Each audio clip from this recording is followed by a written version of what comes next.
Berkata Luqman, sampai dah kepada Luqman Al-Hakim tadi. Cerita Luqman, anak dia dengan bakal tadi. Berkata Luqman, hai anakku. Luqman ni dia berpesan pada anak dia. Dia nasihat anak dia. Dia satu orang ahli hikmah, orang bijaksana. Hai anakku, duduk bersama-sama ulama. Dia pesan pada anak dia, duduklah dengan orang-orang alim, orang-orang berilmu. Rapatlah mereka dengan kedua-dua lututmu. Maksudnya duduk dekat-dekat. Seakan-akan bertemu lutut. Kalau duduk bersila ni, lutut tok guru dengan lutut anak murid tu bertemu, seolah-olah macam tu lah. Tapi tak semestinya buat macam tu. Kalau tidak jenuh lah kita kan. Yang datang malam ni semua pakat nak rapat dengan lutut tok guru. Orang semua pakat duduk keliling. Sebab tu kita tengok, bila ahli jemaah tabligh datang, masa mereka bagi taklim tu, masing-masing duduk rapat-rapat. Sama-sama kumpulan dia tu, dia duduk. Kalau boleh lutut, temu lutut, rapat-rapat. Tu ikut pesan Luqman Al-Hakim juga tu. Sesungguhnya Allah Subhanahu wa taala menghidupkan hati dengan sinar nur hikmah. Hikmah ni tadi kebijaksanaan. Seperti menghidupkan bumi dan hujan dari langit. Imam Ghazali dia petik kata-kata Luqman. Luqman pesan dekat anak dia, rajinlah duduk dengan ulama. Kalau boleh duduk rapat-rapat. Tujuan dia apa? Supaya dapat ilmu. Kita bukan ulama, kita dapat duduk dengan ulama pun jadilah dapat ilmu. Jadi kisah tentang Luqman Al-Hakim ni, ada satu surah dalam Quran nama dia surah Luqman. Dalam Quran ni dia ada cerita nasihat Luqman kepada anak dia. Jadi sebagai ibu bapa pun sepatutnya inilah nasihat kita kepada anak-anak kita. Ada dah Tuhan bagi siap dalam Quran. Jadi dalam surah Luqman ni kita nak syarah panjang surah ni. Saya cerita sepintas lalu sajalah. Saya ambil apa yang dikatakan oleh Luqman kepada anak dia. Mana saya letak? Tak bawa pula dah. Tak bawa tak apa. Kita cerita dalam kuliah akan datang. Saya tulislah tadi. Tapi tak terbawa. Pesan Luqman kepada anak-anak dia, Tuhan bubuh dalam Quran tu supaya mak bapak ni pesan pada anak macam tu juga. Saya lupa sebab tak bawa. Antara yang dia pesan yang saya ingat, jangan menyekutukan Allah. Sembah Allah saja, jangan sembah benda-benda lain. Ikut perintah Allah ni 100%. Kemudian Luqman pesan pada anak dia lagi, jangan sekutukan Allah. Buat baik dengan ibu bapa. Buat baik dengan ibu bapa, terutamanya dengan ibu. Sebab ibu ni tadi dia bersusah payah mengandungkan selama 9 bulan. Kemudian dia menyusukan pula selama 2 tahun.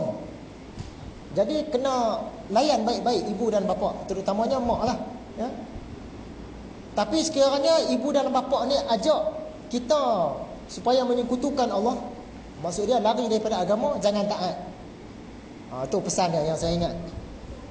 Lagi pesan Luqman yang saya ingat pada anak dia, berjalan di muka bumi ni jangan sombong.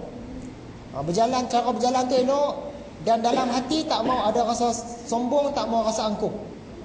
Jadi kat anak-anak kita pun kita pesan begitu, jangan sombong, jangan angkuh. Hormat ibu bapa, kenang jasa ibu bapa, terutamanya mak. Sebab dalam Quran pun disebut macam tu. Jangan sekutukan Allah. Ada lagi lah, saya tak ingat dah.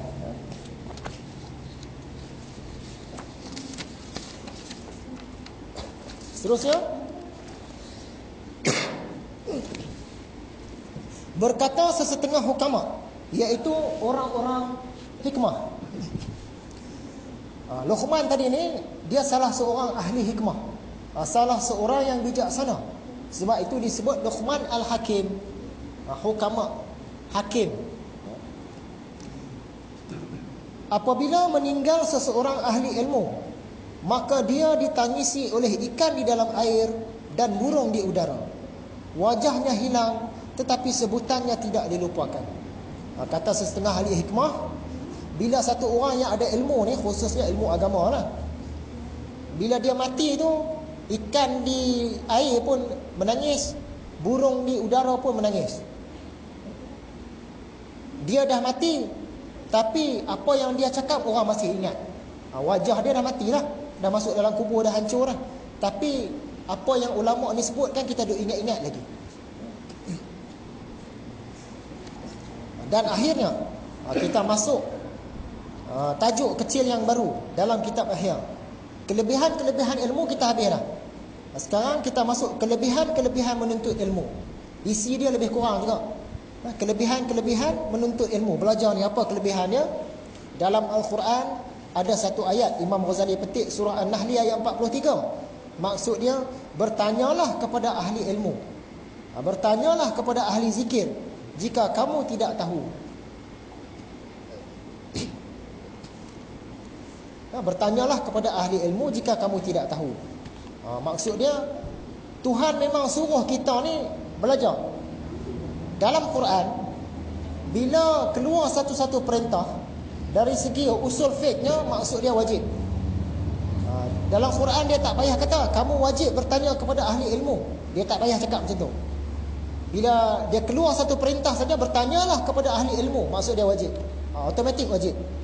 Tapi kalau hadis Nabi, Nabi cakap satu-satu perintah, dia belum tentu wajib lagi. Boleh jadi wajib, boleh jadi sunat. Tapi kalau Quran, dia keluar satu perintah, automatik wajib. Maka bertanyalah kepada ahli ilmu. Maksud dia kita wajib tanya kepada orang yang ada ilmu. Hadis riwayat Imam Muslim. Satu hadis yang selalu sangat kita baca maksud dia. Barang siapa menempuh suatu jalan untuk menuntut ilmu, maka dianugerahkan Allah kepadanya jalan ke syurga. Berkata Imam Syafi'i, menuntut ilmu adalah lebih utama daripada berbuat ibadah sunnah. Daripada kita baca Quran, mengaji, kita berzikir, sembahyang sunat, lebih baik lagi tuntut ilmu. Sebab apa? Dengan menuntut ilmu ni tadi, dia boleh percantikkan lagi kita punya ibadah-ibadah tu. Berkata Abu Darda, barang siapa berpendapat bahawa pergi menuntut ilmu bukan jihad, maka adalah dia orang yang kurang fikiran dan akal. Bagi Abu Darda, orang yang datang menuntut ilmu ni, dia dikira satu jihad juga. Walaupun bukan jihad besar, bukan jihad perang, datang saja kira jihad juga. Siapa yang kata datang menuntut ilmu ini bukan jihad, dia tu orang tak berapa cukup akal, kata Imam Abu Darda. Jadi bersyukurlah kita sebab kelebihan-kelebihan ni kita dapat. Jadi kita ni sekarang sebenarnya sedang berjihad lah ni. Walaupun bukan jihad yang sebenar, tapi tetap berjihad juga.